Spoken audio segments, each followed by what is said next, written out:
જય જવાન જય કિસાન।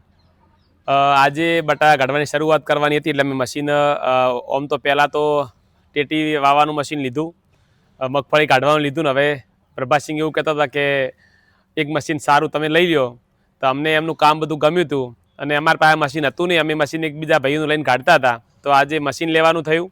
અને ખરેખર મશીન જે ઘણા સમયથી તકલીફ હતી અમારા મશીનમાં કે આ જે ફાળવો છે એ આ દાઢા બરાબર હતા તે બટાકા આગળ થઈ અને નીકળી જતા હતા અને બટાકા ટાયરમાં બગડી જતા હતા, પણ જો એમને આ ફાળવું પાછા કર્યા જેના કારણે દાઢા આગળ છે ને એક પણ બટાકો આગળ આવવાની ચિંતા જ નથી। હવે મશીન જેવો ભરાઈ રહેતું હતું એ ભરાશે જ નહીં, બટાકો આટલેથી ઉપર છે એટલે બટાકો મશીન ભરાવાનો પ્રશ્ન ઝીરો થઈ જશે।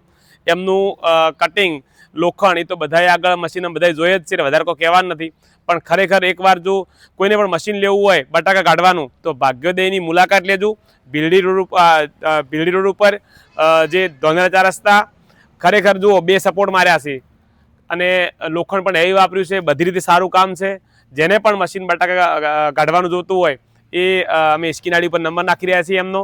આમ તો હાલ તો લગભગ આખું ગુજરાત એમને ઓળખતું થઈ ગયું છે, એમને ઘણા મશીન લોકોને આપ્યા છે ને સંતોષકારક કામ પણ છે। હજુ સુધી કોઈ એમની કમ્પ્લેન મારા ઉપર આવી નથી કે ભાઈ એમની કમ્પ્લેન ખરાબ હોય, તો 100% જેને મશીન લેવું એકવાર અવશ્ય મુલાકાત લેજો ભાગ્યોદય એગ્રીકલ્ચરની, અને તમે પણ નવું મશીન વસાવો અને તમારા બટાકા સારા ઉત્પાદન મેળવો એવી અમારી શુભકામનાઓ। જય જવાન જય કિસાન।